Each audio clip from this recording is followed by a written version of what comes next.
प्रेम समुद्र, ज्ञान वैराग्य भक्ति ऐश्वर्य अनंत शक्तियों के स्वामी प्रभु श्री कृष्णचंद्र जी कृपा करके ऐसा उपदेश कर रहे हैं जो हम श्रद्धा विश्वास पूर्वक श्रवण करें, एकाग्र बुद्धि से महत्व रखकर मनन करें और अपने आचरण में उतारें, तो इसी जन्म में हम दुखों से छूटकर परमानंद की प्राप्ति कर लें, भगवत साक्षात्कार कर लें। ये बढ़िया अवसर मिला है। जितने भी ब्रह्मांडों में लोक लोकांतरों में सृष्टि है, वो सब भोग योनियां हैं, चाहे देवता ही क्यों न हो। वो नवीन कर्म करके अपनी उन्नति या अवनति नहीं कर सकते। 83,99,999 योनियों में ये छूट नहीं दी गई है कि आप नवीन कर्म करके भगवत प्राप्ति कर लें या दुर्गति कर लें। ये केवल एक योनि मनुष्य योनि को दी गई है। इसी मर्त्य लोक में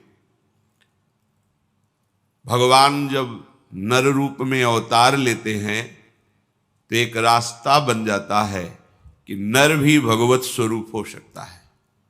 जब भगवान नर रूप तो नर भगवत स्वरूप हो सकता है। हमारे जीवन का ये बहुत बड़ा सौभाग्य का समय है कि हम अपने मनुष्य शरीर से ऐसे कर्म करें, ऐसे आचरण करें, ऐसा व्यवहार करें, ऐसा चिंतन करें जिससे हम आवागमन से मुक्त हो जाएं। बहुत जरूरी है ये। अगर हम इस मनुष्य शरीर से गंदे कर्म करेंगे, गंदे आचरण करेंगे, तो हमें बहुत मलिन योनियां प्राप्त होंगी जहां केवल कष्ट ही कष्ट भोगना है, सुख का लेश नहीं है। और ये शरीर थोड़े दिनों के लिए मिला है। पता नहीं कब हमारे जीवन का अंत हो जाए, और जीवन रहे भी तो स्वस्थ रहे या ना रहे इसका भी पता नहीं। कोई भयानक रोग हो जाए, पूरा चिंतन हमारा उसी रोग के दुख में लिप्त हो जाए तो भी जीवन व्यर्थ चला जाएगा। माया प्रतिपल अपना प्रयास करती है जीव को घसीट कर मलिन आचरणों में लगाने का। यदि हमारे पास अध्यात्म बल नहीं है तो हम माया के आकर्षण से अपने आप को बचा नहीं पाएंगे। और माया का मलिन आकर्षण प्रधान 6 हैं: काम, क्रोध, लोभ, मोह, मद, मत्सर। इन्हीं से सर्वनाश हो जाता है। और ये सबके हृदय पर अपना अधिकार रखते हैं। इनका अधिकार देहाभिमान के कारण है। देहाभिमान भगवत प्रेमी महात्माओं के संग से, उनके वचनों से, उनके उपदेश से यदि हम अपनी उपासना प्रारंभ करें और सांगोपांग करें तो देहाभिमान नष्ट करके संपूर्ण विकारों से मुक्त करके परमानंद का अनुभव हो जाए। यही हमारे जीवन का लाभ है। यदि हमने प्रभु श्री हरि के चरणों का आश्रय नहीं लिया, उनका भजन चिंतन नहीं किया, तो चाहे जितना शुभ कर्म कर लो, ना माया तुम्हें बख्शेगी और ना ही ये कलयुग बख्शेगा। ये बहुत ही बलवान कलयुग है। बड़े बड़े धर्मात्माओं की बुद्धि में भी चूक हो जाने पर अपना प्रभाव दिखा देता है। उसका राज्य है, वो यहां का राजा है। और उसने ब्रह्मा जी से वादा किया है। ब्रह्मा जी ने सतयुग, त्रेता, द्वापर, कलयुग चारों को बुलाया और कहा तुम हमारे पुत्र हो। सबके पिता ब्रह्मा जी हैं। हमने स्वर्ग नरक के सब निर्माण किया है, तो आप ऐसा करना कि हमारी व्यवस्था भंग ना होने पावे। तो सतयुग ने कहा हमारे राज्य में हमारे प्रयास से कोई बिरला ही बच जाए तो नरक जाएगा, नहीं जाएगा। द्वापर ने, त्रेता ने कहा जो बड़े भ्राता सतयुग कहते हैं हमारा आचरण इन्हीं का अनुगमन करेगा, अर्थात हमारे भी राज्य में कोई भूल चूक से नरक चला जाए तो बात अलग की है। द्वापर ने कहा हम प्रयास करेंगे कि आपकी आज्ञा का पालन हो, अर्थात नरक में भी भेजेंगे। कलयुग ने कहा जैसे बड़े भ्राता ने वादा किया है कि हमारी नजर से चूक जाए तो भले नरक चला जाए, ऐसे ही हम वादा करते कि हमारी नजर से चूक जाए तो भले भगवत प्राप्ति या स्वर्ग आदि चला जाए, नहीं सबको नरक भेजेंगे। इसका स्वभाव है, इसका प्रभाव है। जब कलयुग का प्रभाव ऊपर पड़ता है तो शराब पीना, मांस खाना, पराई स्त्री से व्यभिचार करना, हिंसा करना, चोरी करना, छल कपट, ये सब आ जाता है। आसुरी प्रवृत्तियां हृदय में साम्राज्य कर लेती हैं और हम बिल्कुल विवेकहीन होकर के इन्हीं आचरणों से दुर्गति को प्राप्त हो जाते हैं। अगर कलयुग के प्रभाव से बचना है, हमें उत्तम गति प्राप्त करनी है, अर्थात हमें सदैव सुखी रहना है, हमारे जीवन में कोई विपत्ति हमें परास्त ना कर पावे, तो हरि ही स्मृति सर्व विपद विमोक्षणम, भगवान श्री हरि का स्मरण करते हुए तदर्पिता अखिलाचारिता, जितने भी आचरण करो भगवान को समर्पित कर दो तो बच जाओगे, कलयुग का प्रभाव नहीं पड़ेगा। नहीं तो बड़े बड़े धर्मात्मा, विद्वान, ज्ञानी सबके ऊपर अपना प्रभाव डाल देता है। इस विषय में एक चरित्र वर्षों से चल रहा है। परम धर्मात्मा पुण्य श्लोक महाराज नल और उनकी पतिव्रता पत्नी दमयंती जी। कलयुग ने विचार किया हमारे राज्य में, हमारे शासन में कोई धर्मात्मा सुख प्राप्त कर सके, ये मुझे बर्दाश्त नहीं है। क्रोधावेश में आकर उसने निश्चय किया महाराज नल को मैं ऐसी विपत्ति में फंसाऊंगा कि दुख ही दुख मिले। 12 वर्ष तक वो देखता रहा, कोई भी दोष नहीं मिला जिससे महाराज नल की बुद्धि को भ्रष्ट कर सके। एक दिन चूक हो गई, राजकार्य के चिंतन में मगन होने के कारण लघु शंका किया और अपवित्र दशा में सूर्य अर्घादि तर्पण आदि किया, तो ये दोष हो गया। इसी दोष में कलयुग उनकी बुद्धि में प्रवेश कर गया। उनके जो भ्राता, छोटे भ्राता थे पुष्कर, उनके हृदय में जाकर प्रेरित किया और जुआ खेलने के लिए उन्होंने द्यूत क्रीड़ा के लिए ललकारा। क्षत्रिय धर्म के अनुसार ललकार सहन करना उनके स्वभाव में नहीं होता। महाराज नल और पुष्कर की द्यूत क्रीड़ा हुई, सब कुछ हारते चले गए, राज्य भी हार गए, अपने शरीर के आभूषण वस्त्र भी हार गए। फिर उसने कहा दमयंती को दांव पे लगा दो। उन्होंने कहा ऐसा मैं अधर्माचरण नहीं कर सकता। तो उसने कहा सैनिकों से इनको नगर के बाहर निकाल दिया जाए, राज्य में घोषणा करवा दी अगर कोई थोड़ा भी सत्कार जल भोजन देगा उसे प्राण दंड दिया जाएगा। भयानक विपत्ति। कुछ ही दिनों में चक्रवर्ती, राज्य भोगने वाला राजा गली का भिखारी बना दिया कलयुग ने। कोई पानी भी के लिए नहीं पूछ सकता, जिनके आगे सर झुकाते थे उनका कोई आदर नहीं।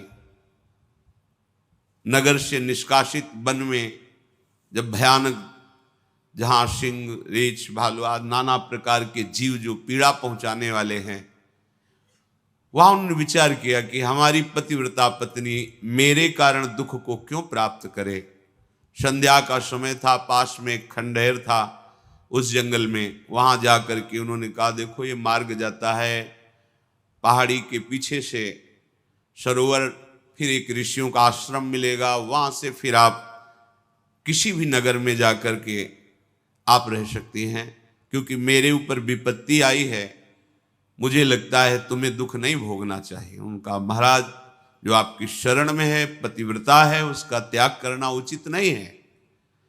उनका ये तो हमने आपको ऐसे बता दिया मार्ग, आप शयन कीजिए। वो बहुत ही दुखी थी क्योंकि राज्य छिन गया था और कई दिनों से भोजन भी नहीं मिला था, तो उनको नींद आ गई। महाराज नल उनको वहीं छोड़ करके आधा वस्त्र उनके शरीर का लेकर के जंगल में भटकने लगे। कैसे समय कटे। विपत्ति का समय बड़ा दुखदाई होता है। ये विपत्ति तभी आती है जब हम भगवान के भजन से विमुख होते हैं। अगर प्रभु का भजन चल रहा है तो कलयुग की गति नहीं है कि उसकी बुद्धि का स्पर्श कर सके। कलयुग की गति नहीं कि कोई बाधा डाल सके, क्योंकि नाम पहारू दिवस निशि, भगवान का नाम रात दिन पहरा देता है।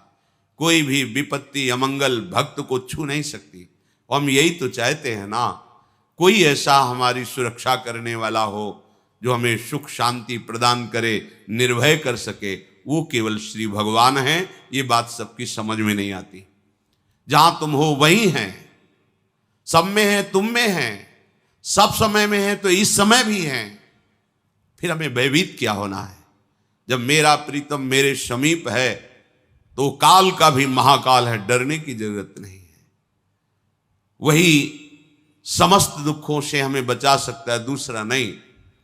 पर प्रायः इस बात का परिचय भगवत प्रेमी महात्माओं से ही मिलता है। नहीं तो अज्ञान के कारण हम केवल इतना ही समझते हैं कि हम खूब कमाएंगे और सुखी हो जाएंगे, पर यह पता नहीं कि हमारे द्वारा कैसे कैसे गंदे आचरण होते हैं, अधर्म आचरण होते हैं, जिनका फल बड़ा भयानक हो जाता है। दमयंती जी ने वहां से मार्ग में चलते हुए फिर आगे ऋषियों के दर्शन किए। ऋषियों ने उनसे कहा कि तुम चिंता मत करो, ये विपत्ति का समय भी बदलेगा, तुम्हें महाराज मिलेंगे, तुम्हारा राज्य मिलेगा। इतना कहकर वो आश्रम सहित अंतर्धान हो गए, क्योंकि वो सब दिव्य ऋषि थे। केवल संबोधन करने के लिए उनकी आंखों के सामने प्रकाशित हुए थे।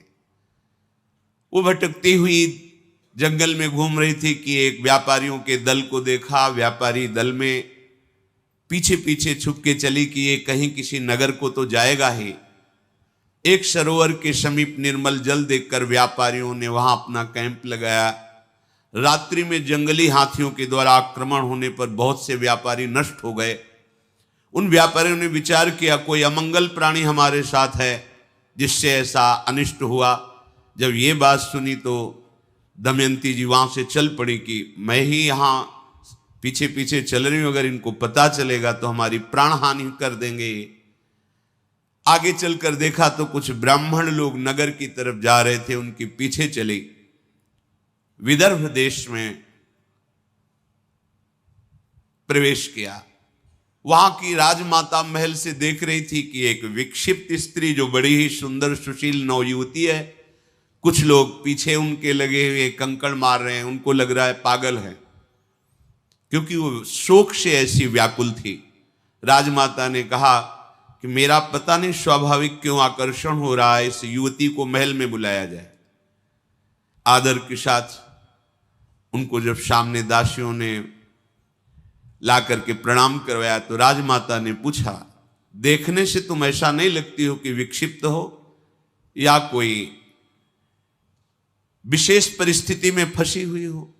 तुम्हारा मुख कमल ऐसा अनुभव कराता है कि तुम तेजस्विनी हो और कोई देवी हो। तो उनका नहीं, महाराज नल द्युतक्रीड़ा में हार चुके हैं और दमयंती सहित वन में चले गए हैं और मैं उन्हीं के महल में सुखपूर्वक निवास करती थी। ये नहीं बताया मैं दमयंती हूँ, उन्हीं की सेवा में थी। अब जब वो चले गए तो मेरा कोई आश्रय नहीं बचा। अगर राजमाता आप कृपा करें मुझे आश्रय दे दे तो आपका बहुत उपकार होगा, पर मेरा नियम है, मैं एक पतिव्रता हूं, किसी के चरण नहीं धोऊंगी, किसी का जूठन नहीं खाऊंगी, किसी पुरुष से संभाषण नहीं करूंगी, केवल ब्रह्म ऋषियों से बात कर सकती हूं। अगर इन नियमों की आप सुरक्षा कर सके तो मैं आपके यहां रह पाऊंगी। राजमाता ने स्वीकृति दे दी और कहा जैसे मेरी बेटी सुनंदा रहती है ऐसे तुम बेटी की तरह हो, कोई भय नहीं यहां। इधर महाराज नल बड़े ही व्याकुल होकर के कि ये विपत्ति कैसे नष्ट होगी, जंगल में भ्रमण कर रहे थे। उसी समय आवाज आई, पुण्य श्लोक, धर्मात्मा महाराज नल मेरी रक्षा कीजिए, रक्षा कीजिए।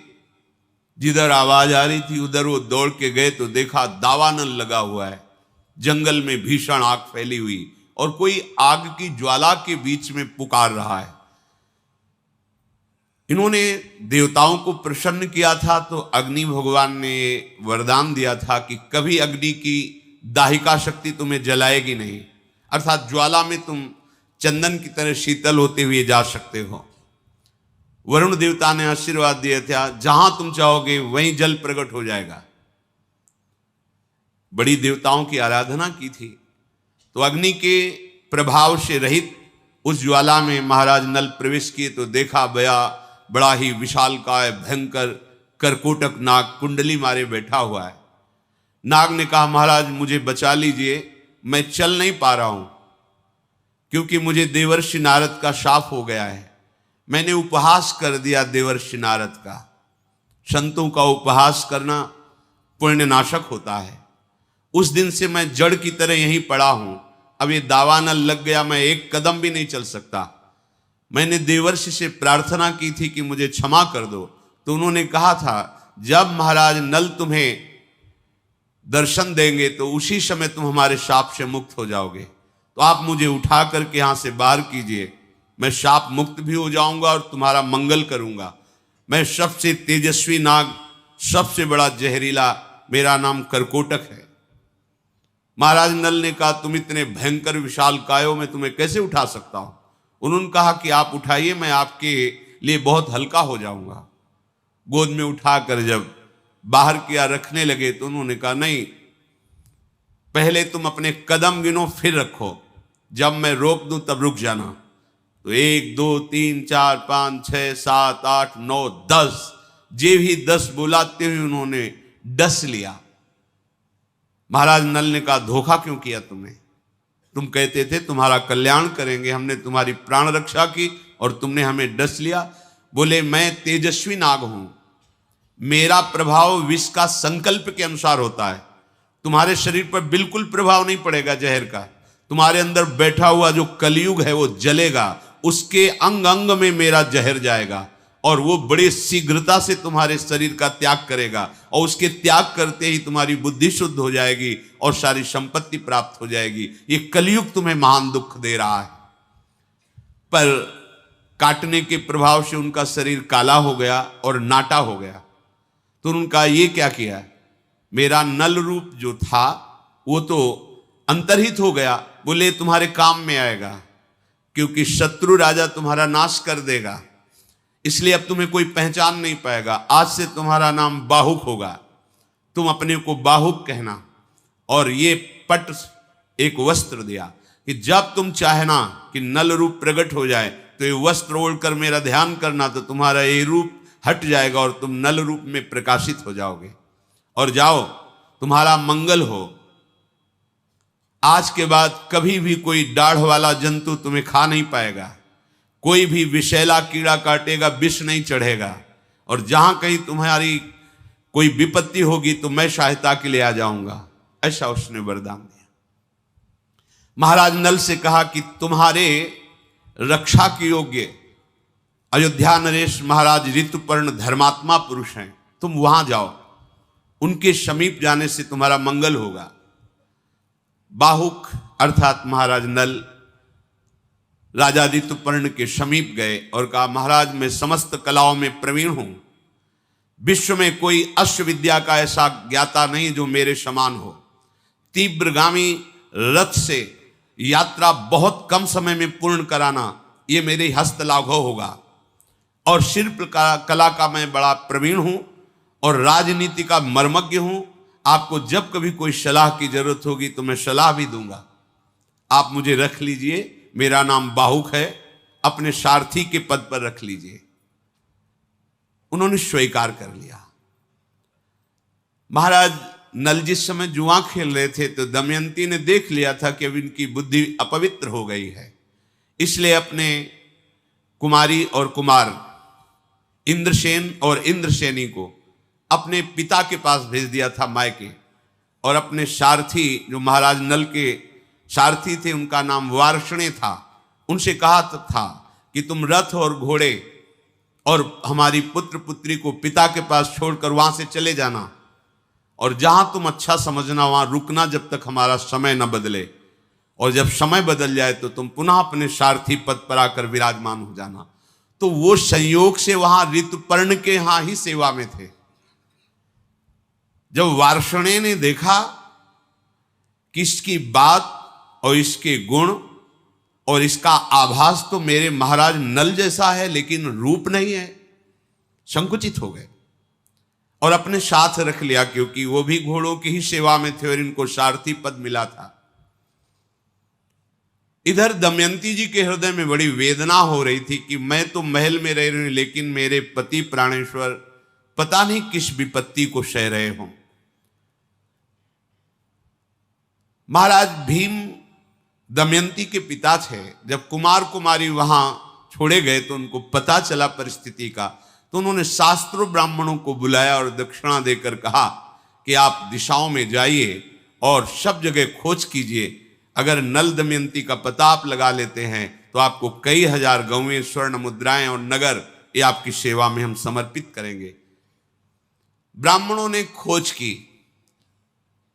एक ब्राह्मण ने ये सूचना पाई कि यहां राजमाता के यहां कोई नवीन युवती आई हुई है। अब वो कौन है ये मुझे पता नहीं। गुप्तचरों द्वारा उस ब्राह्मण ने जब ऐसा सुना तो महल में प्रवेश किया।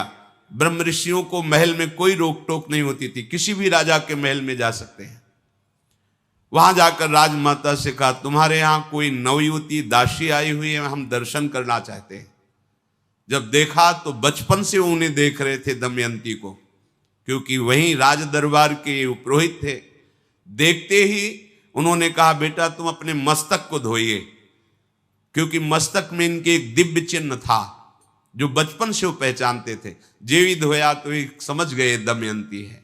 राजमाता से कहा ये कोई दासी या शैरेंद्री नहीं है, ये महाराज पुण्य श्लोक नल की पत्नी महारानी दमयंती है और ये भीम राजकुमारी हैं जो बड़े पराक्रम से युक्त है। ये तुम्हारा सौभाग्य है जो दमयंती जी तुम्हारे यहां सेवा में रहे। ये परिचय प्राप्त करके वो तो बहुत प्रसन्न हुई कि हमारा अत्यंत सौभाग्य है और मुझे पता है कि दमयंती तो मेरी बहन की ही पुत्री निकली, मेरे द्वारा कोई त्रुटि नहीं हुई, अर्थात दासी की तरह हमने व्यवहार नहीं किया। ये बड़ा कृपा रही जो हमारी बुद्धि ऐसी रही। अब बेटा तुम बिल्कुल निश्चिंत रहो, ये महल तुम्हारा, संपत्ति तुम्हारी। उन्होंने कहा नहीं, अब हमें अपने पिता के पास जाना है क्योंकि मुझे महाराज नल की खोज करनी है। ब्राह्मण के साथ पिता के पास पहुंचे। पिता ने उन्हें बड़ा आदर सत्कार किया। दमयंती जी ने अपनी माता के समीप जाकर अपने हृदय की बात कही और कहा कि हम चाहते हैं कि कुछ गुप्त रूप से ब्राह्मण भेजे जाएं जिनको मैं श्लोक सिखाऊंगी और हर सभा में, हर नगर में जाके श्लोक का गायन करें। ब्राह्मण जन जाकर सभा में या नगर की गलियों में वो श्लोक गाते। जब कोई उत्तर नहीं मिलता तो और नगर में चले जाते।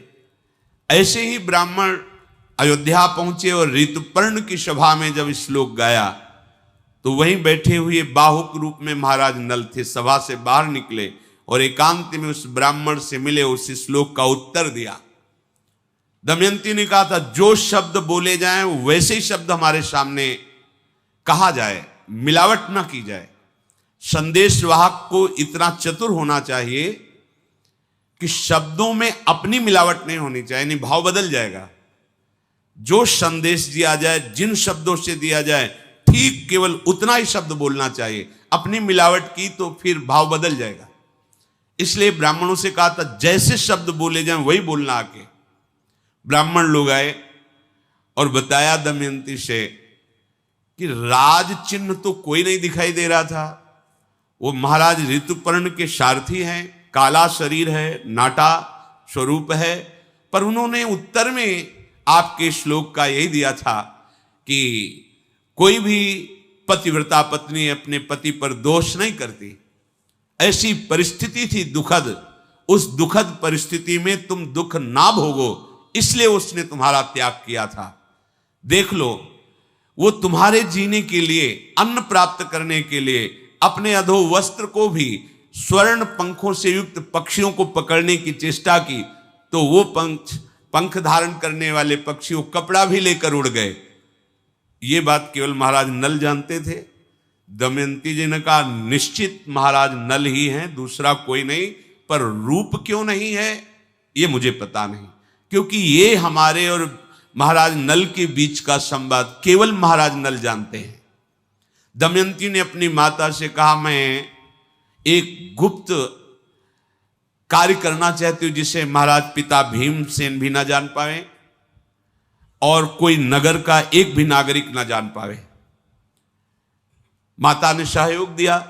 दमयंती जी ने कुछ ब्राह्मणों को भेजा कि केवल महाराज अयोध्या नरेश ऋतुपर्ण से जाकर कहो कि दमयंती ने वरण करने के लिए दूसरा स्वयंवर रचा है।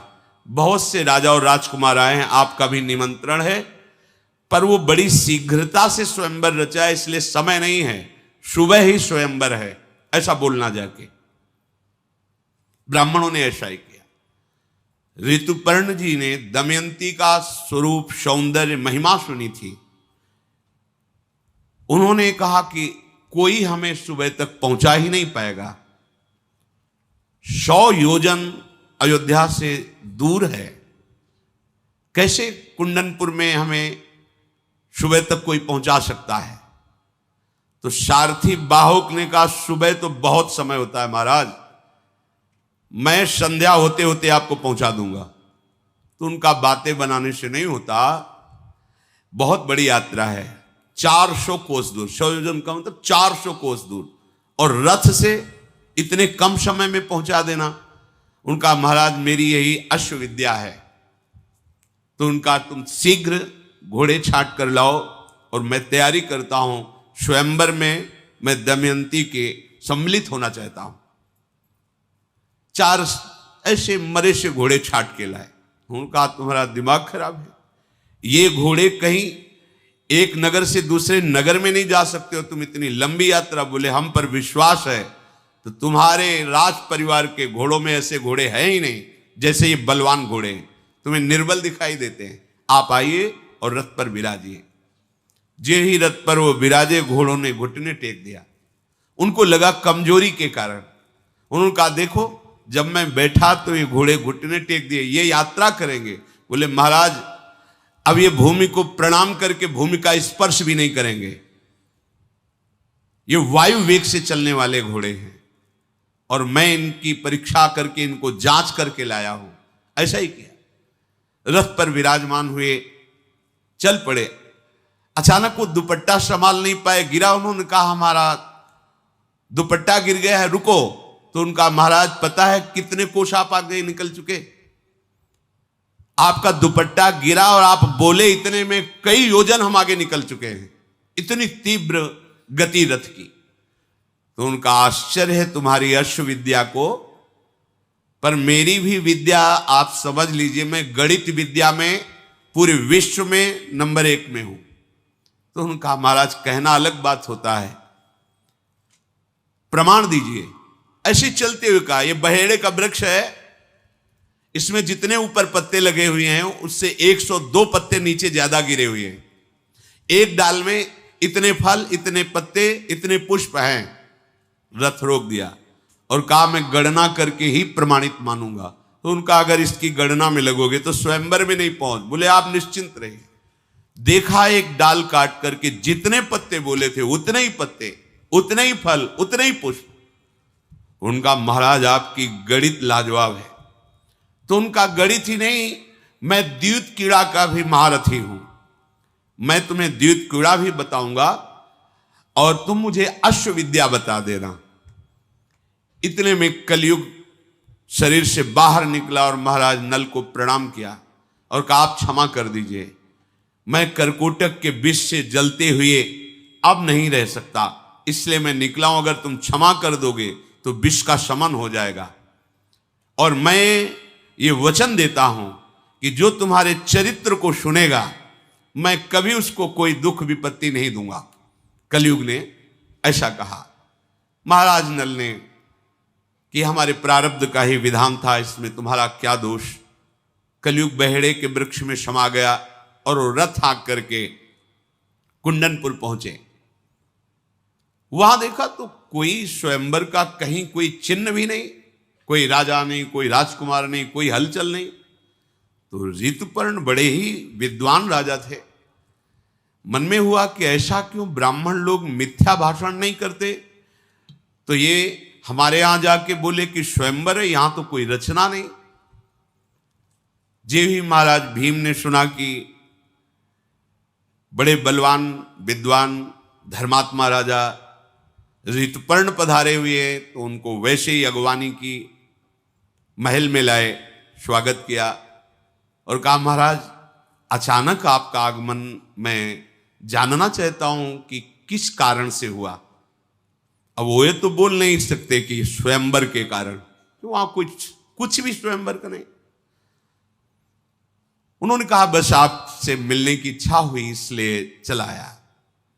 उनको लगा ऐसा कैसे हो सकता है, इतना बड़ा राजा केवल मिलने के लिए आया हो बिना किसी कारण के। पर जब कह रहे हैं तो मान लेते हैं। महल में उनके विश्राम की व्यवस्था की। रथ को एकांत में जहां अश्वशाला थी वहां खड़ा करके घोड़ों को छोड़ा और सेवा में बाहुक जो महाराज नल हैं वो लग गए।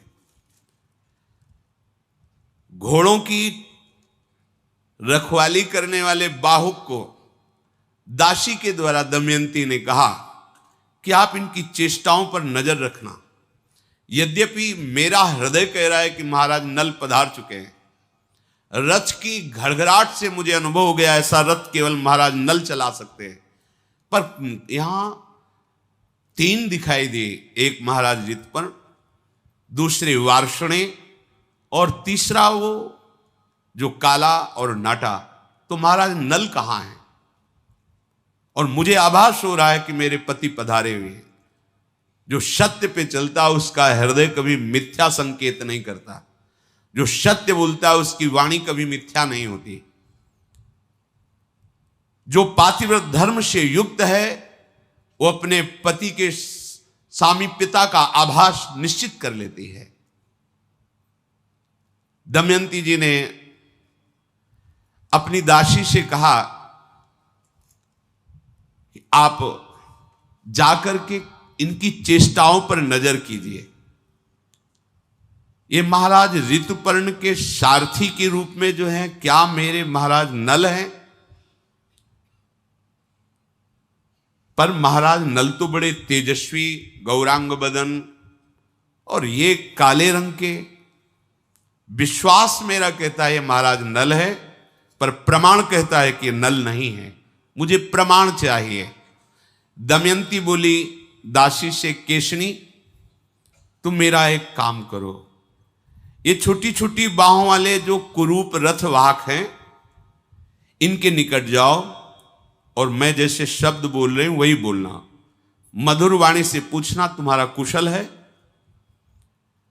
साथ ही उनके नेत्रों को देखना, उनकी चेष्टाओं को देखना। और फिर मुझे मेरी जो शंका है कि मेरे महाराज नल हैं पर बाहरी प्रमाण नहीं है, फिर मैं जैसा विचार करूं फिर वैसा तुम करना। इनके सामने एक बात कहना कि जब एक ब्राह्मण ने ऋतुपर्ण की सभा में श्लोक सुनाया था तो तुमने उत्तर दिया था, तुम उस विषय को कैसे जानते हो? वो दूती बड़ी सावधानी से गई और बाहुक को प्रणाम करके बोली, तुम्हारा कुशल हो, तुम स्वस्थ हो, तुम्हें यात्रा में कोई विघ्न तो नहीं हुआ? मैं आपको देखकर बहुत प्रसन्न हूं, पर हमारी जो स्वामिनी है दमयंती वो ये जानना चाहती कि जब ब्राह्मण ने अयोध्या में श्लोक गायन किया और आपने उत्तर दिया, आप उसको कैसे जानते हैं? आपने उत्तर क्यों दिया और उस उत्तर के रहस्य को आप कैसे जानते हैं? और जब स्वयंवर की बात हुई तो आप इतनी शीघ्र यहां आ गए, ऐसी अश्वविद्या आपको कहां से प्राप्त हुई? या तो महाराज नल में है, या महाराज नल जिसको शिक्षा दे दें उसमें है। आप इन दो बातों का उत्तर दीजिए। बाहुक बोले, वो वार्षणेय हैं जो महाराज नल के सारथी हैं, और उनको तो जानती अयोध्या नरेश हैं, और मैं उनका सारथी हूं। मैं अश्वविद्या में महाराज नल से बिल्कुल कम नहीं हूं। सारथी के कार्य में बड़ा निपुण हूं। मैं ये नहीं बता सकता कि मुझे विद्या कहां से प्राप्त हुई है, पर मैं महाराज नल से कम नहीं हूं। मुझे वेतन देकर ऋतुपर्ण ने अपनी सेवा में रखा है। और जो तुम श्लोक की बात कह रहे हो, तो मैंने किसी से सुन रखा था, इसलिए मैंने उत्तर दे दिया। क्योंकि कोई पतिव्रता पत्नी को क्यों त्यागेगा जब तक वो भारी विपत्ति में नहीं होगा। भारी विपत्ति में भी उसके सुख को निमित्त बना करके त्यागा होगा, इसलिए मैंने वो श्लोक गान कर दिया। वो आकर के दमयंती से बोली कि आपने जो प्रश्न किया था उसका उत्तर ऐसा उन्होंने दिया है।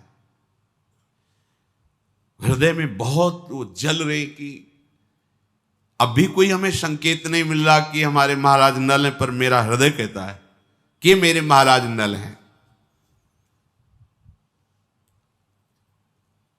कहा एक बार जाओ और कहो क्या उस पुरुष का एक कर्तव्य था कि जो प्राणपण से समर्पित शरणागत हो उसका त्याग कर दे किसी भी विधान से।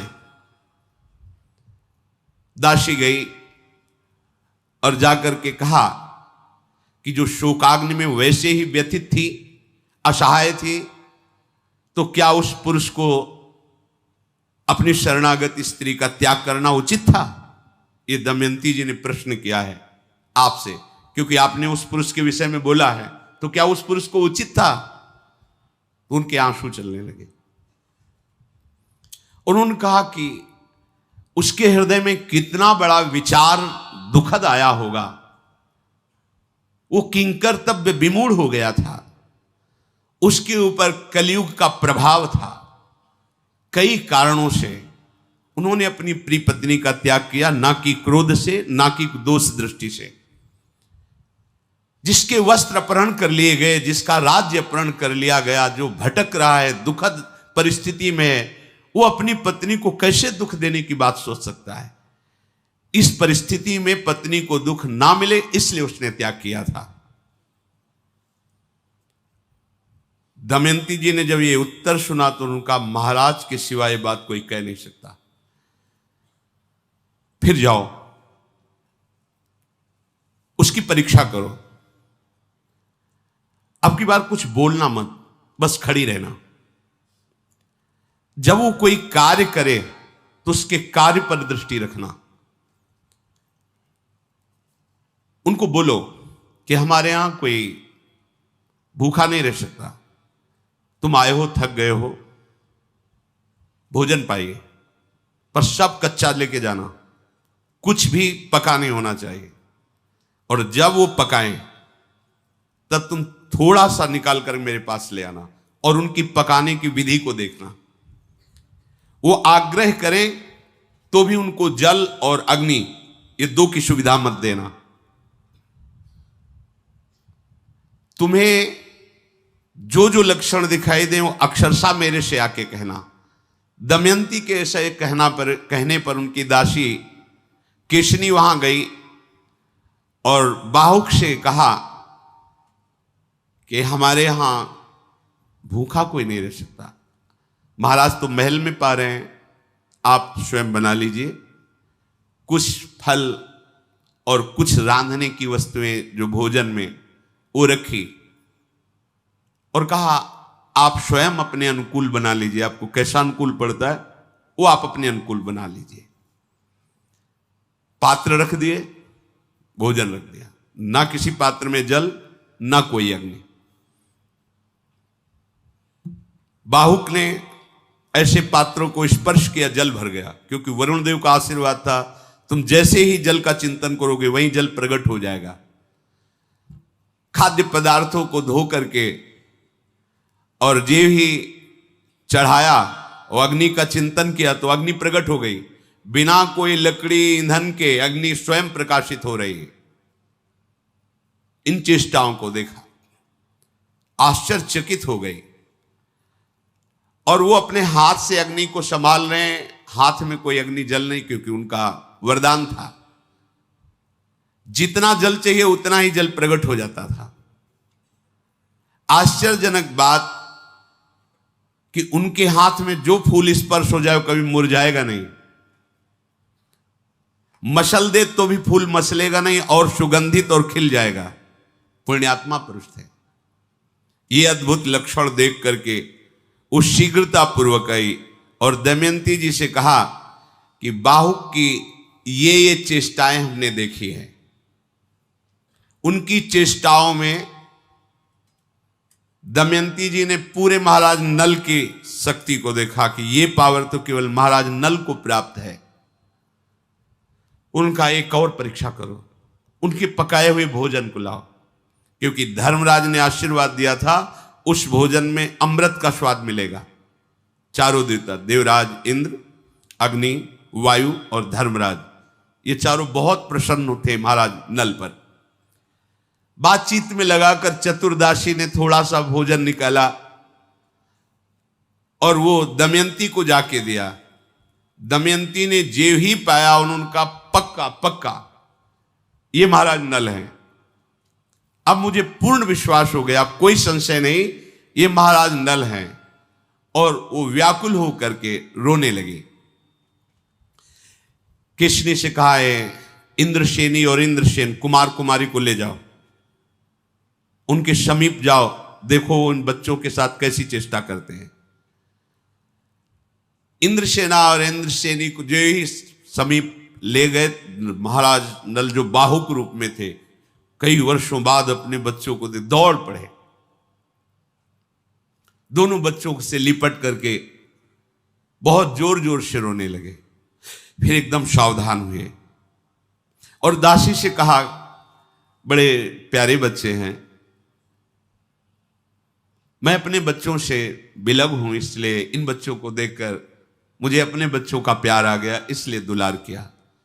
देखो तुम बार बार यहां मत आओ, बच्चों को ले जाओ और यहां मत आओ, कहीं कोई शंका न कर ले, अब दोबारा यहां मत आना। वो बच्चों को लेकर चली गई और पूरा वैसे बताया कि महाराज ऐसी ऐसी चेष्टा करके रोने लगे थे। महाराज नल जो बाहुक रूप में हैं, दमयंती ने अब निश्चय किया कि अब मैं दर्शन करूंगी, अब कोई संशय नहीं, मेरे महाराज नल ही हैं। मां से कहा, मां ये जो बाहुक सारथी है, अब संदेह नहीं, मैंने परीक्षा करके देख लिया है, मेरे पति महाराज नल हैं, सारे लक्षण महाराज नल के हैं, केवल रूप नहीं है, इसलिए मैं स्वयं जाकर के देखना चाहती हूं, पर जब तक आपकी आज्ञा नहीं होगी तब तक मैं ना उनके पास जा सकती हूं ना उनको बुला सकती हूं। आप आज्ञा कीजिए, मैं जाऊं या आप बुला दीजिए उनको महल में। दमयंती के ऐसा कहने पर महारानी ने विदर्भ नरेश भीम को यह सूचना दी कि आपका आदेश मिले तो महल में उनको बुला लिया जाए। उनका आदेश हो गया। महाराज नल को राजभवन के भीतर महल में लाया गया। दमयंती ने राजा नल के नेत्रों में सब छुप सकता है लेकिन नेत्र नहीं छुप सकते। नेत्र से भाव प्रकट हो जाते हैं। कोई भी कैसा भी, अगर चोर भी है और आप सही नेत्रों में नेत्र मिलाए तो नेत्र बता देंगे।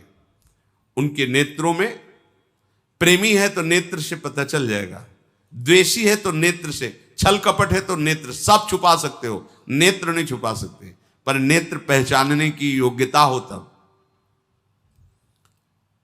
दमयंती जी ने जे ही नेत्र मिलाए, महाराज नल के नेत्रों से आंसू बहने लगे। दमयंती जी ने कहा, ऐसा कोई धर्मज्ञ पुरुष नहीं है जो अपनी प्रिया को अकेले में दुखद परिस्थिति में छोड़कर चला जाए। केवल एक ऐसे महाराज नल ही हैं जो अचेत अवस्था में अपने प्रति पूर्ण अनुराग रखने वाली पतिव्रता पत्नी का त्याग करके चले गए। मैंने कभी जीवन में मिथ्या नहीं बोला, स्वप्न में भी किसी पुरुष का चिंतन नहीं किया, आज तक कभी एक अपराध नहीं किया। दमयंती कैसी देवियां होती थी, और मैंने स्वयं उनका वर्ण किया है, फिर उनका क्या कर्तव्य है कि वो हमें त्याग दें। दमयंती जी ऐसी बातें कह रही हैं, महाराज नल की आंखों से अश्रु बह रहे हैं। दमयंती उत्तर दीजिए। तो उनका, तुम्हें पता चल ही गया है कि मैं हूं, मुझे पता चल गया है कि तुम जान गई हो कि मैं हूं। तो आप देखो, राज्य नष्ट हो गया, सारी विपत्तियां थी। अगर उस समय कलयुग मेरी बुद्धि में बैठा था और मैं तुम्हें त्याग ना देता तो पता नहीं कौन से संकट में तुम फंस जाती। इसलिए मैंने तुम्हारा त्याग किया था। मैंने धर्म से चल करके, तपस्या के द्वारा कष्ट सह करके कलयुग को परास्त कर दिया है। अब हमारे दुखों का अंत हो गया है।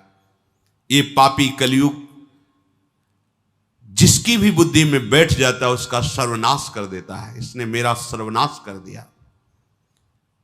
मैंने तो कुछ किसी का बिगाड़ा नहीं, पर ये बैठ करके हमारा ये युग धर्म का प्रभाव है। एक ही उपाय है जिससे इसके प्रवाह से आप बच सकते हो, ये बहा के ले जाएगा। कलयुग केवल नाम आधारा, सुमिर सुमिर नर उतर पारा। यदि नाम जप करोगे तो तुम्हें कलयुग का प्रभाव परास्त नहीं कर पाएगा। ये अपने प्रवाह में प्रवाहित, मान लीजिए बड़ी दुर्गति होती है, ये तो जीवन की बात है, मरने के बाद जो गति होती है आप उसको ये मत समझिए कि नहीं नहीं कोई नरक नहीं, कोई गति दुर्गति नहीं होती, तुम्हारे कहने से नहीं होगा। यहां तुम अपराध करते हो तो जेल मिलती है ना, पहले तुम्हारी पिटाई होगी, फिर तुम्हारा मुकदमा चलेगा, फिर सजा सुनाई जाएगी, आजीवन कष्ट भोगोगे। एक गलती का फल आजीवन। तो जैसे कहा जाता है कि हजारों वर्ष तुम्हें नरक भोगना पड़ेगा। आपको लगता है अरे ये तो बातें केवल बना रहे हैं, तो गलती तो तुमने एक की थी, आजीवन कारावास क्यों मिला? तो सोचो, यहां एक गलती अगर साबित हो गई हिंसात्मक, व्यभिचारात्मक, तो उसका परिणाम आपको जीवन भर क्लेश भोगना पड़ता है। तो क्या तुम जो पापाचरण कर रहे हो इसका परिणाम तुम्हें नरक नहीं भोगना पड़ेगा? तुम्हारे ना कहने से थोड़ी हो जाएगा। समझो, तुम्हारे ना कहने से हो जाएगा। अरे कोई राजकीय कानून नहीं है, जो मन आए सो करो करो। जब फंस जाओगे, प्रमाणित हो जाओगे, तो तुम्हें खुद पता चलेगा। तो सत्संग के द्वारा, शास्त्र श्रवण के द्वारा अपने लोग जान रहे हैं कि भयानक वेदना, दंड दिया जाता है नरक में अगर हम ऐसे ऐसे आचरण करेंगे। और ये आचरण करवाने में समर्थ है कलयुग, इसका प्रभाव है। बच सकते हो तो केवल भगवान नाम से। इसीलिए चीख चीख के कहते हैं कि शाप साधनों को करने की सामर्थ्य अब नहीं रह गई कि आप तपस्या करो, आप जितेंद्रिय हो करके प्राणायाम करके और समाधि भाव।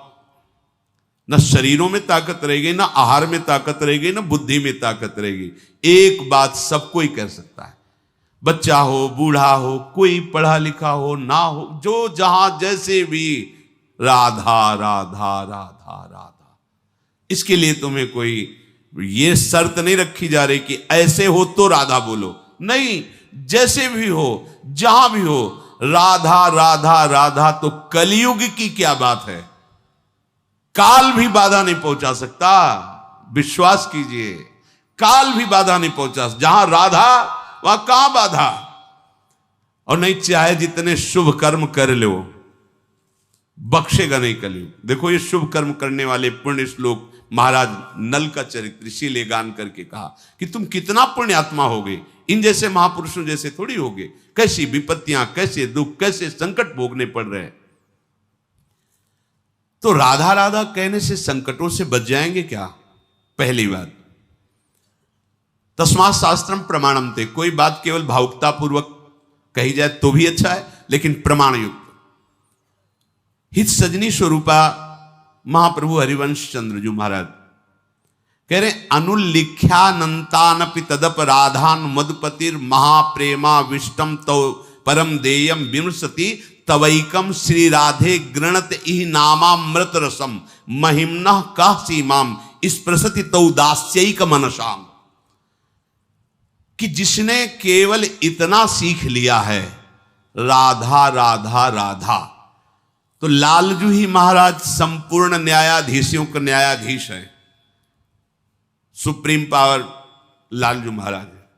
सब मुकदमा हो गया, फांसी की सजा सुना दी गई, लेकिन राष्ट्रपति ने क्षमा कर दिया तो खत्म खेल। ऐसे ही महान पापी हो, महान अपराध किया है, लेकिन भगवान श्री कृष्ण ने तुम्हें क्षमा कर दिया। अहम त्वाम सर्व पापेभ्यो मोक्षयिष्यामि मा शुचा, खत्म खेल। तो हित सजनी स्वरूपा हरिवंश महाप्रभु कह रहे, अनुल्लिख्यानंतान पितदपराधान मधुपतिर। चूक की बात नहीं कह रहे, अपराध की बात कह रहे। कितने बोले? अनंत। यदि तुम राधा राधा राधा राधा ऐसा रट रहे हो, तो इस नाम के प्रताप को जानने वाले श्री कृष्ण चंद्रजू तुम्हारे पूर्व के सारे पाप नष्ट कर देंगे और आगे के लिखेंगे नहीं। अनुल्लिख्यानंतान पितदपराधान मद। फिर महाप्रेम से युक्त होकर विचार करते हैं, किसने राधा नाम लिया है, क्या दें? तो ये माईक वस्तुएं राधा नाम के बराबर थोड़ी हो सकती है। तो आविष्ट होकर के उसको प्रेम प्रदान करते हैं, उसके पीछे पीछे डोलते हैं।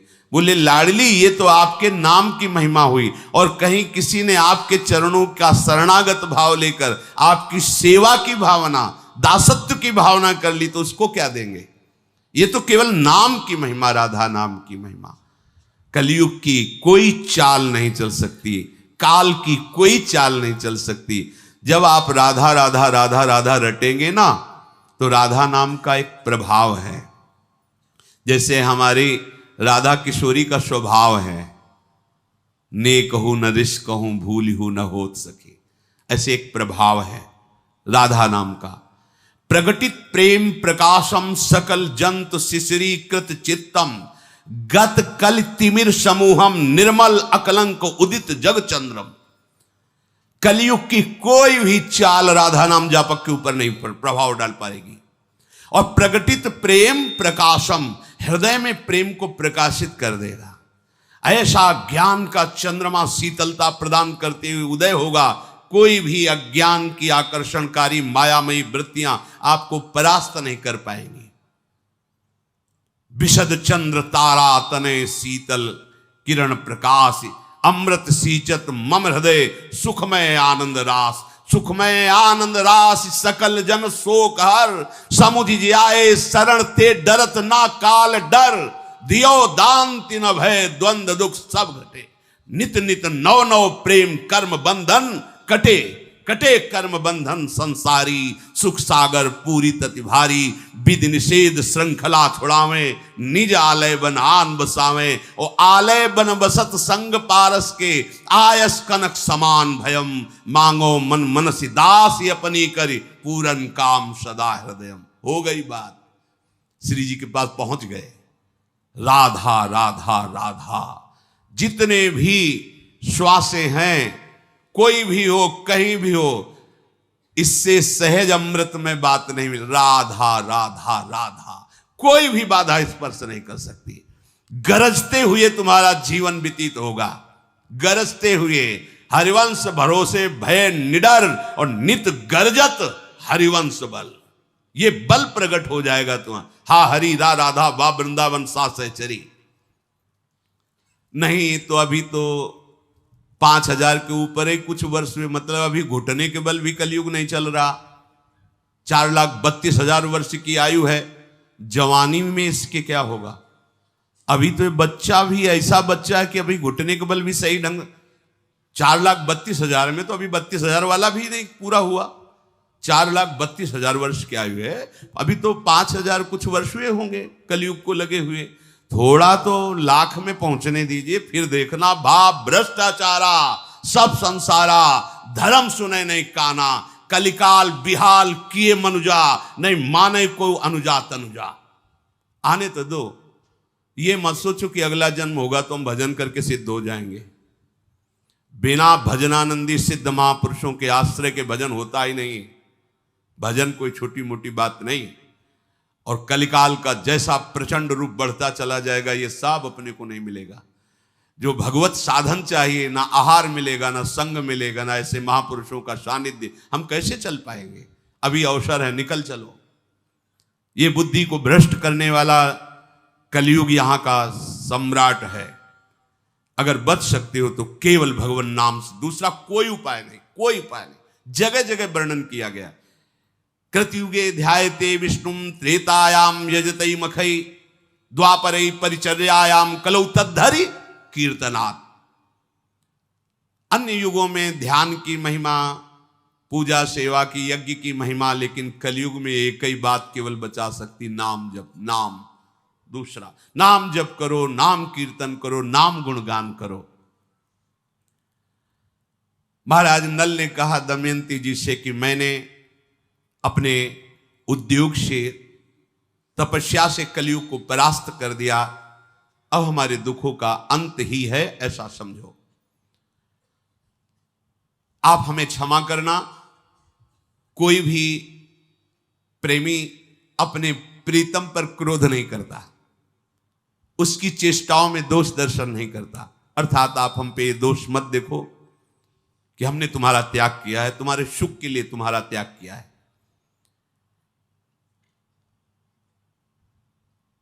ये जो तुमने पूरे देश में फैलाया कि तुम दूसरा स्वयंवर करना चाहते हो, ये बात मुझे नहीं पची। महाराज नल ने कहा, क्या ऐसे पवित्र हृदय वाले को दूसरा स्वयंवर करने की बात भी सोचनी चाहिए? ये बात सुन करके दमयंती जी कांप गई। और उनका तुम्हें पता होना चाहिए, ये कहीं सूचना नहीं कि मैं स्वयंवर कर रही हूं। ये केवल आपको लाने के लिए, केवल आपके महाराज ऋतुपर्ण के पास, ये ना यहां हमारे पिता को पता है, ना पूरे देश को किसी को पता है। ये केवल आपको पता है और महाराज ऋतुपर्ण को, क्योंकि ऋतुपर्ण आएंगे तो आप आएंगे, इसलिए मैंने ये बात कही थी। वस्तुतः यहाँ कोई स्वयंवर नहीं, किसी को सूचना नहीं गई है। ये योजना केवल आपके दर्शन के लिए हमने की थी कि आपको हम कैसे ढूंढ निकालें। मैं अच्छी तरह जानती हूं कि इस जगत में पातिव्रत धर्म का पालन कैसे किया जाता है। अगर आपको थोड़ा भी संशय हो तो जिन देवताओं की आपने आराधना की, वही देवता मेरे भी हैं। मैं उन देवताओं से प्रार्थना करती हूं, मैं सत्य हूं, पवित्र हूं, मन वचन कर्म से कभी किसी पुरुष का भी चिंतन नहीं किया, तो प्रकट होकर साक्षी दे कि मैं पवित्र हूं।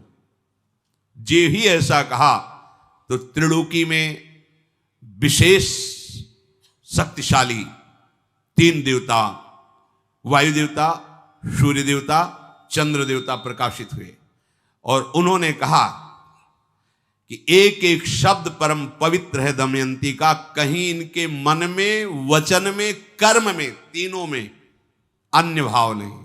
उत्तम के बस असमन माही, सपन हुआन पुरुष। कैसी मर्यादा, कैसे सतित्व, कैसा पातिव्रत धर्म। इसीलिए सारी सिद्धियां प्राप्त हो जाती हैं। जो एक यति को गति होती, वही एक सती की होती है। एक महात्मा कश्यप नाम के थे, वो तपस्या कर रहे थे, तो एक वृक्ष के नीचे बैठे ध्यानस्थ थे, तो एक बगुली ऊपर से बीट कर दिया, तो उनके माथे पे गिरा। वो बड़ी गुस्सा आई, ऐसे देखा, वो बगुली भस्म हो गई, गिरी और जल गई।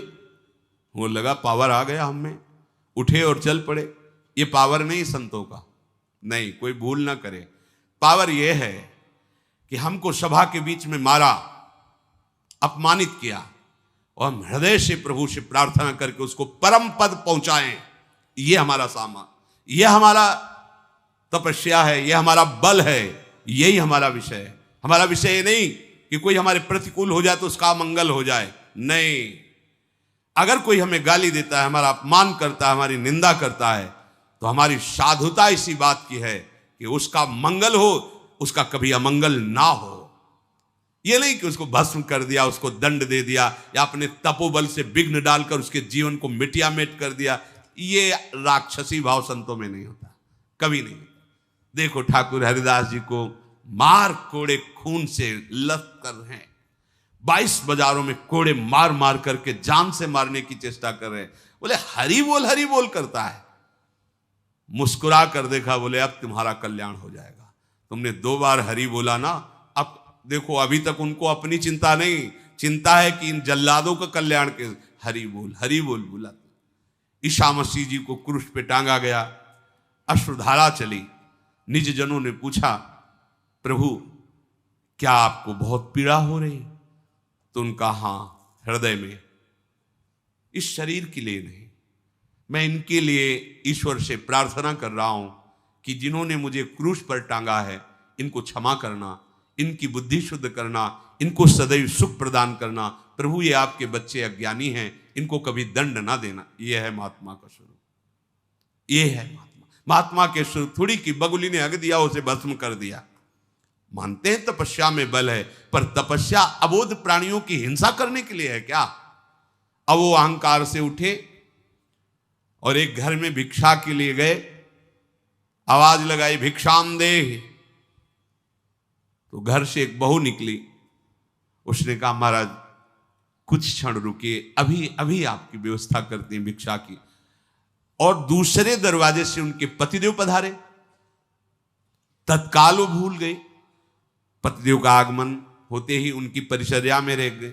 जब उनको जल पिला लिया, तब कहा आपके घर के द्वार पर भिक्षावृत्ति के लिए कोई भिक्षुक महात्मा खड़े हैं, आपकी आज्ञा हो तो उनको भिक्षा दे आए। उनका अवश्य अवश्य, अगर आप पहले बता देती तो आप पहले ही चली जाती। उनका नहीं, हमारा पहला कर्तव्य है आपकी सेवा करना। वो आपके भवन में आए, इसलिए आपसे आदेश की आवश्यकता है। नजदीक गए तो बहुत गुस्सा हुए वो, क्योंकि बगुली को जला चुके थे ला। उन्होंने इतना विलंब कैसे हुआ? तो उनका महाराज मैं एक पतिव्रता हूं, मेरे लिए मेरे पति से बढ़कर कोई नहीं है।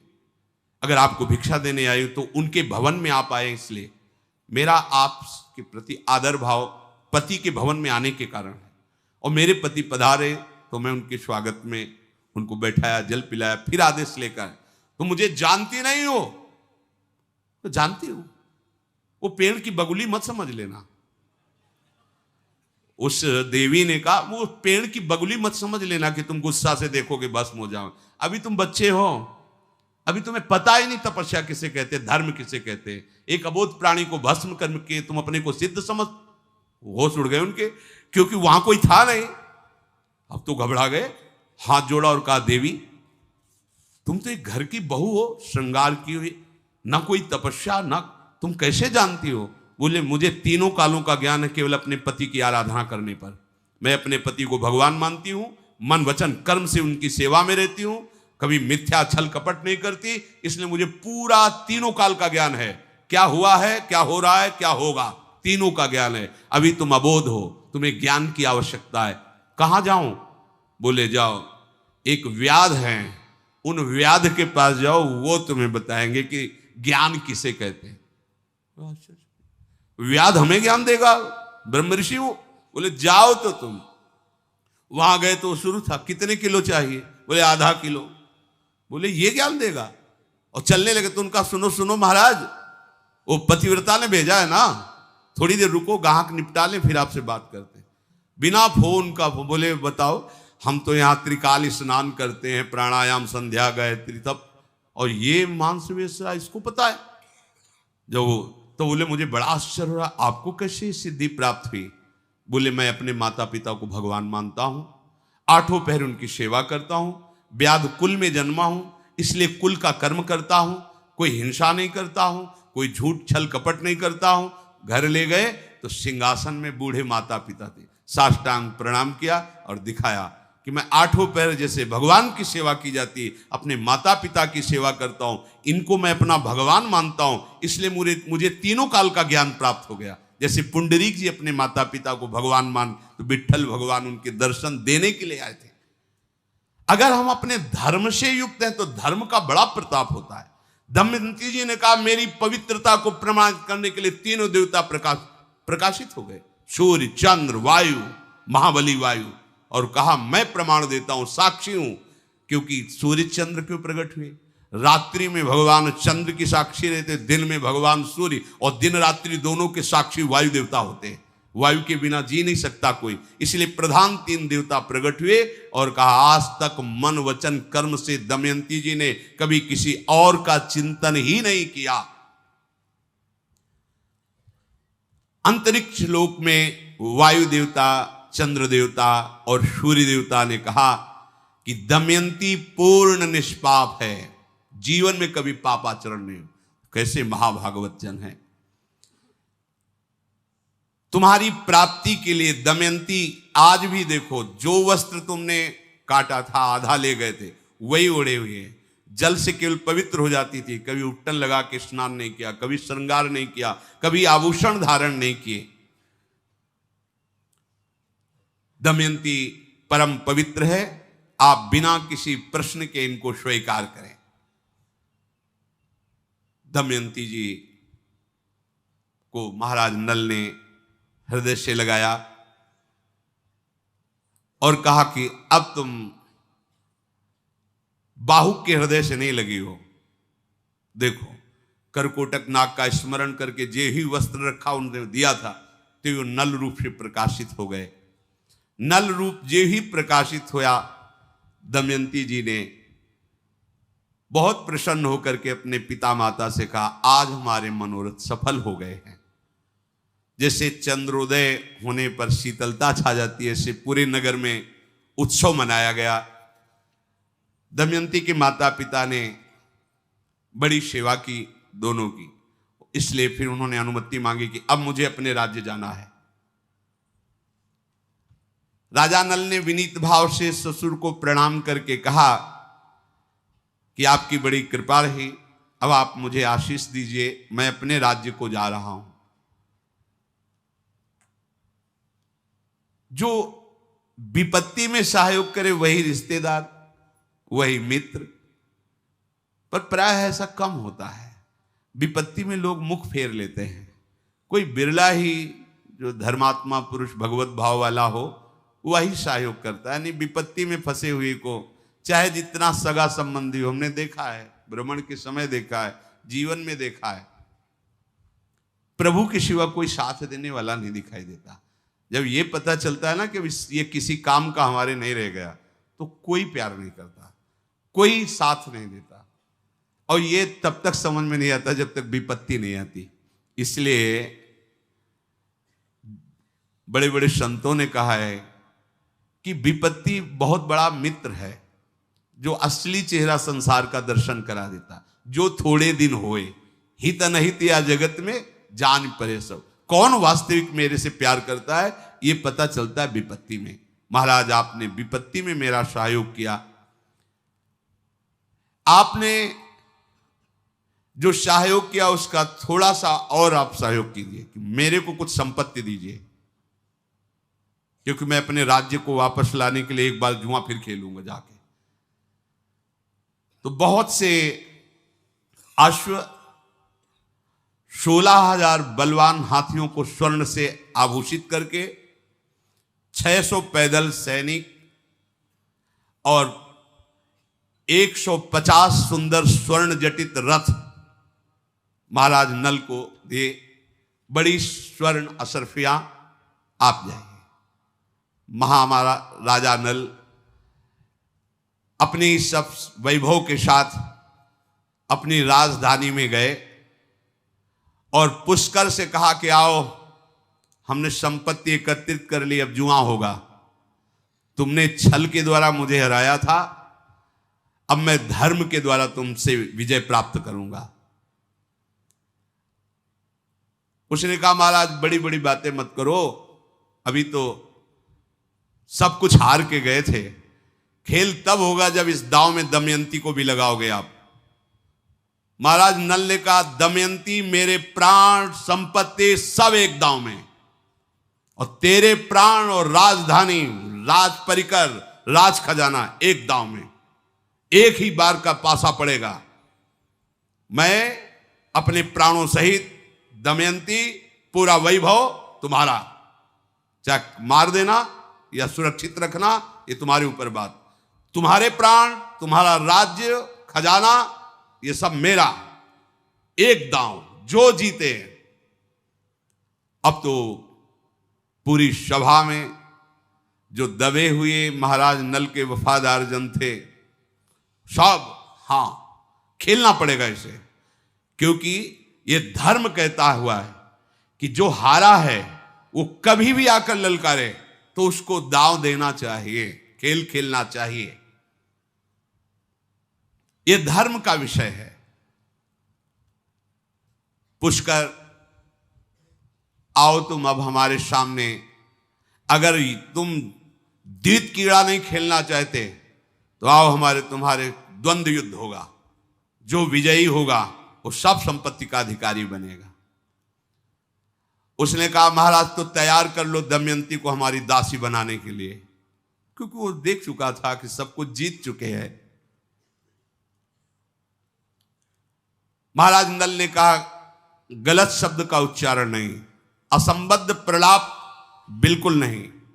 पहले आप दांव खेलिए, जुआ प्रारंभ कीजिए। व्यर्थ का समय नष्ट करने पर हो सकता हम तुम्हें दंड दे दें। अगर हार गए तो एक शब्द नहीं बोलूंगा, हमारे प्राण ले लेना, दमयंती ले लेना, पूरा वैभव ले लेना। कलयुग की चाल में पुष्कर ने विजय प्राप्त की थी। वस्तुतः महाराज नल से किसी भी तरह वो विजय प्राप्त नहीं कर सकते थे। जो ही एक दाव रखा गया पासे महाराज नल की तरफ, एक ही दाव में था, दोबारा नहीं खेलना था। अब तो पूरा राज खजाना। महाराज नल ने कहा बोलो, तुमने छल कपट करके हमें इतना दुख दिया था, अब क्या करें, तुम्हारा क्या करें। वो चरणों पे गिर के कि आखिरकार बड़े भाई हो, तुम्हारा मन हो प्राण ले लो, तुम्हारा मन हो जीवन दो। उनका नहीं, आधी संपत्ति तुम्हारी, जाओ। धर्म ये नहीं कहता, जाओ तुम सुखपूर्वक जियो, आधी राजधानी का शासन तुम संभालो, जाओ। हम ये जो प्रसंग सुनाया महाराज नल का, ये इसलिए सुनाया, श्री भगवान ने एक श्लोक में कहा कि शुभ और अशुभ ये दोनों कर्म तुम्हें केवल दुख ही देंगे। यद्यपि शुभ का फल सुख होता है और अशुभ का फल दुख होता है, लेकिन जो यहां शुभ का फल सुख होता है वो भी दुख ही होता है, क्योंकि दुखालयम अशाश्वतम, ये दुखमय ही है। जैसे एक रास्ते में संत जा रहे थे तो उन्होंने देखा कि एक स्वर्ण सर्फियों से भरी थैली है। तो एक शिष्य ने उठाया, देखा, अरे स्वर्ण सर्फियां, प्रसन्न हो गया। महाराज चुप, वहीं रख, वहीं रख। उनका क्यों? बोले इसलिए कि ये दुख है, ये सुख नहीं है। बोले महाराज गली गली रोटी मांगने से अच्छा है सर्फिया पास रहेगी, जिसको आदेश करेंगे वो भोजन देगा। बोले दुख है। प्रायः श्रद्धावान पुरुष ही गुरु के वचनों पर विश्वास करते हैं, क्योंकि गुरु दूर की देख के कह रहे हो, तुम नजदीक की देख के कह रहे हो, तो तुम्हें नजदीक में लगता है क्या संकट है। ये बावराईपन तो है कि मिली हुई संपत्ति का त्याग कर रहे हैं, कह रहे नहीं चाहिए, और अभी हमको कहेंगे कि जाओ गांव से रोटी मांग के लाओ। ये क्या है? गुरुजनों की बात पर यदि विश्वास होगा तो परिणाम में आप समझोगे, मार्ग में हो सकता है आप न समझ पाओ। उन्होंने शिष्य से कहा तुम देखना चाहते हो कैसी विपत्ति है ये, कैसा दुख है ये। बोले प्रभु मुझे तो सुख ही नजर आ रहा है, इसमें क्या दुख नजर आ रहा है। छुप जाओ झाड़ियों में, थोड़ी देर नाम जप करते हुए देखना ये कैसी विपत्ति है। 4 घोड़सवार निकले वहां से, उन्होंने देखा थैली, उतरे, अरे उसमें स्वर्ण सर्फिया है। बोले यार तो फिर तो आनंद आ गया, अब हम यहीं रुकते हैं, आज यहीं खान पान होगा। सुनो तुम जाओ बाजार और अच्छे अच्छे पदार्थ लाओ, कुछ पेय पदार्थ लाओ, खाया पिया जाए, फिर यहां से चले गए। बोले 2 लोग रुको, 2 लोग जाओ। तो 2-3 असरफियां उससे ले ली, ढेर सारी असरफियां, 2 लोग, उनके पास अस्त्र शस्त्र भी थे। वो गए लेने, दोनों ने विचार किया ये 4 हिस्से लगेंगे, अगर 2 लगे तो कैसा रहेगा। बोले बढ़िया, वो ऐसा करते हैं, जहर मिला देते हैं, उनके भोजन हम लोग पा लेते हैं, कह देंगे हम लोग तो पाया है, आपके लिए लाए हैं, दोनों में जहर मिला देते हो, दोनों पाएंगे, मरेंगे, आधा आधा हो जाएगा। बोले पक्का। ऐसा ही किया, उसमें हलाल जहर मिला दिया। इधर दोनों बोल रहे कि अगर 2 हिस्से लगे तो कैसा रहेगा। बोले बढ़िया रहेगा। बोले आते ही शूट कर देना, वो कर देंगे, ठीक। वो भोजन में 2 के लिए जहर मिला के ला रहे मारने के लिए, और इन दोनों ने आते ही दोनों को गोली ठोक दी। दोनों उधर मर गए, नजदीक गए, बोले अभी तो मरी गए हैं, भोजन पा लेते हैं, फिर आराम से चलते हैं। बढ़िया पेय पदार्थ और भोजन पाया, दोनों वहां मर गए। गुरु ने कहा देखा, चारों मर गए। देखा, ये है विपत्ति, और ये जब तक पड़ी रहेगी कितनों की जान ले लेगी। ऐसे ही हम लोग जिसे सुख समझते हैं वही हमारी दुर्गति का कारण बना हुआ है, क्योंकि भगवान ने इसका नाम दुखालयम रखा है। तो सुख कैसे हो सकता है। इस दुखालय में शुभ अशुभ कर्मों के परिणाम से तुम्हारा मंगल नहीं होने वाला। कैसे मंगल होगा। बोले चित्तस्य ही प्रसादेन हंति कर्म शुभाशुभम प्रसन्नात्मात्मनि स्थित्वा सुखमानन्त्यमश्नुते। जब कोई मनुष्य अपने चित्त को प्रभु के चरणों में, उनके नाम में लगाता है, उसका हृदय पवित्र होने लगता है, और उसके शुभ और अशुभ दोनों कर्म नष्ट हो जाते हैं। ये बात महामहिमामयी है, इसके सामने कोई बात नहीं। चित्तस्य ही प्रसादेन हंति कर्म शुभाशुभम। अशुभ कर्मों को तो हम बाधा समझते हैं और शुभ कर्मों को नहीं समझते हैं। नहीं, बिल्कुल वैसे ही शुभ कर्म बाधा है जैसे अशुभ कर्म है। अशुभ कर्म लोहे की जंजीर है, शुभ कर्म सोने की जंजीर है। तो सोने की जंजीर में खंभा में बांध दिया जाए, चाहे लोहे की जंजीर में, बात तो दुख तो दोनों में है। कैसे नष्ट होंगे शुभ अशुभ कर्म। जिसका चित्त प्रभु से जुड़ गया है तो प्रसादेन हृदय में प्रसन्नता जागृत होती, पवित्रता जागृत होती है, और भगवत भजन हंति कर्म शुभाशुभम, शुभ अशुभ कर्म का नाश कर देता है। ये बात पकड़ो भाई।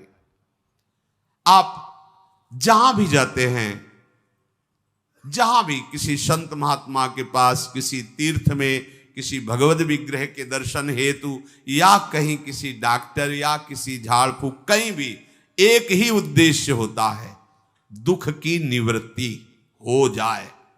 आप सच्ची मानो, कहीं भी जाओ, अगर आपका चित्त भगवान से विमुख है तो शंकर सहस विष्णु अजतो ही सकहि न राखि राम कर द्रोही। विश्वास कर लो, वही तुम्हारा सर्वनाश कर देंगे। भगवान से अपने चित्त को जोड़े बिना तुम्हें कहीं शांति नहीं मिल सकती। कुछ भी करके देख लो, तुम्हारे शुभ अशुभ कर्म तुम्हें दंड देंगे ही। शुभ अशुभ कर्म से बचने का एकमात्र उपाय है प्रभु के चरणों का आश्रय लेकर नाम जप करना। हंति कर्म शुभाशुभम। आगे कह रहे, लक्षणम तू प्रसादस्य यथा तृप्तः सुखम स्वपेत निवाते वा यथा दीपो दीपेत कुशल दीपितः। जैसे अच्छे अच्छे भोजन को पाकर तृप्त हुआ मनुष्य आराम से सोता है, ऐसे ही जब कोई खूब भजन करता है और उसके शुभ अशुभ नष्ट हो जाते हैं तो उसका मन चंचलता रहित होकर, कामना रहित होकर विश्राम को प्राप्त हो। पायो परम विश्राम राम समान प्रभु नाही को। इसी की चाह में भटक रहे हो, देश विदेश दौड़ भाग जितनी, मन विश्राम को प्राप्त हो जाए, आनंद युक्त हृदय हो जाए, और ये संसार के भोगों में, संसार के संग्रहों में हो ही नहीं सकता जब तक प्रभु का भजन नहीं करो। प्रभु का भजन करने से कैसा आनंद मिलता है, जैसे भूखा आदमी अच्छे अच्छे पदार्थ पाकर शीतल छाया में सो रहा हो, ऐसे ही हृदय में वो विश्राम, वो सुख मिलता है। व्यास भरोसे कुंवर के सोवत पाव पसार। वायु रहित स्थान में जैसे दीपक रख दो, बिल्कुल हिले डुले बिना वो लौ चलती रहती है।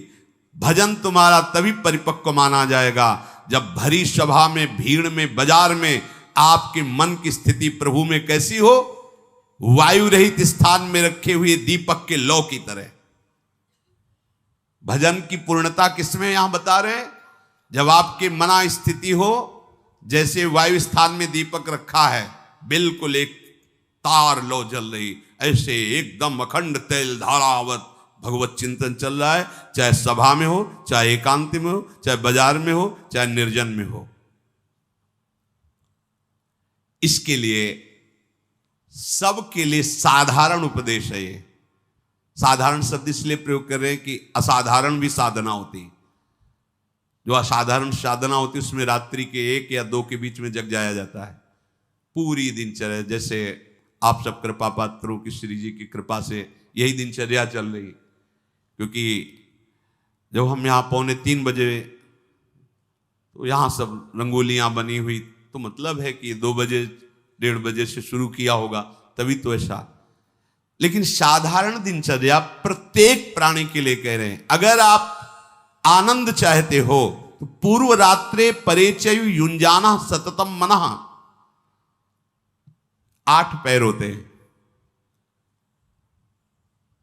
तो 8 पहर में एक पहर 3 घंटे का, 8 × 24, तो दिन का पक्ष 12 घंटे, 4 पहर, 4 × 12, रात्रि का पक्ष 12 घंटे। उसमें कह रहे हैं कि 3 घंटे रात्रि लगने पर और 3 घंटे रात्रि जाने पर केवल भजन करना चाहिए। अर्थात 10 बजे जैसे सो जाए तो 11, 12, 1, 2, 3, 4, 6 घंटे हो गए। 4 बजे के बाद सबको जग जाना चाहिए। जो संसार में 4 बजे के, यहां 4, 4:15 तो सत्संग शुरू होता है, 4 बजे सबको जग जाना चाहिए।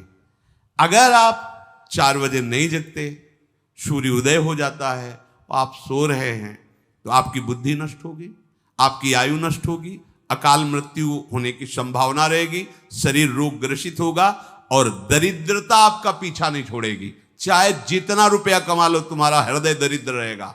भावना में तुम, कामना में दरिद्र ही रहोगे। जैसे इतना मिला तो और इतना और इतना, कभी शांति नहीं मिलेगी। ये भागवतिक सिद्धांत है। ब्रह्म मुहूर्त प्रातःकालीन 4 बजे सबको उठ जाना चाहिए। और जो निरंतर भजन करना चाहता, लघ्वाहारो विशुद्धात्मा, भोजन उतना पाना चाहिए कि भोजन पाने के बाद अगर आप खड़े हो तो आपको ये नहीं लगना चाहिए कि पेट में वजन पहुंच गया है। लघ्वाहार हो, थोड़ा आहार, क्योंकि अगर ज्यादा आहार पा लोगे तो भजन में वृत्ति नहीं रहेगी। रोज पाना है यार, जिंदगी भर पाना है, थोड़ा थोड़ा पाओ और खूब भजन करो। जिसका भोजन नीरस, शब्द याद कर लो, उसका भजन सरस, और जिसका भोजन सरस उसका भजन नीरस। ये महापुरुषों के वाक्य है, आप खुद अनुभव करके देख लेना। यहां तक खट्टी डकारे आ रही, फिर शाम के पाला है, तो फायदा क्या हुआ यार? पाले का तो मतलब भजन बने। लघ्वाहार हो। और विशुद्धात्मा, आपको अपने चित्त का मार्जन करना, पोछा लगाना है। चित्त में क्या कूड़ा करकट होता है? राग, द्वेष, कामना, ये सब कूड़ा करकट है। देखो, उपासक को इतनी सामर्थ्य रखनी चाहिए कि जैसे कल किसी ने हमें गाली दी, अपमान किया, और आज फिर उसके दर्शन हो, तो आपको भूल जाना चाहिए कि कल इसने गाली दी थी। राधे श्याम, राधे श्याम, सब लगे ये क्या खोपड़ी है इसकी, कल तो गाली दिया था, आज उसको कोई फर्क नहीं, तो तुम्हारी साधना ठीक है। जगत ग्रीवा ऐसे नहीं झुका देता, इसलिए झुकाता है कि जहां हम फेल है वहां तुम पास हो। ये बात संत का स्वभाव, साधक की महिमा इस बात में नहीं कि अपने तप का प्रयोग, अपनी पवित्रता का प्रयोग दूसरों को दुख देने के लिए करे। जैसे प्यार भरी मां अपने बच्चे को कभी कष्ट दे ही नहीं सकती, ऐसे साध उते होए न कारज हानि। बच्चा भले गुस्सा में आके मां के बाल नोचे और मां को पीटने की भी कोशिश करे, पर मां के दिल से अगर यंत्र लगा के देखो तो उस बच्चे को उस समय भी आशीर्वाद ही दे रही होगी। भगवान तुम्हारा मंगल करें। ऐसी अनंत माताओं जैसा प्यार गुरुदेव संतों के हृदय में होता है। देखो ना कैसे कैसी पीड़ाएं दी गई संतों को, पर उन्होंने यही मनाया तुम्हारा मंगल हो। तो आप अपने जीवन को सुखद बनाने के लिए और जीवन के परिणाम को महासुखद बनाने के लिए भगवान श्री हरि के चरणों का आश्रय लेकर निरंतर भजन करने का अभ्यास करें।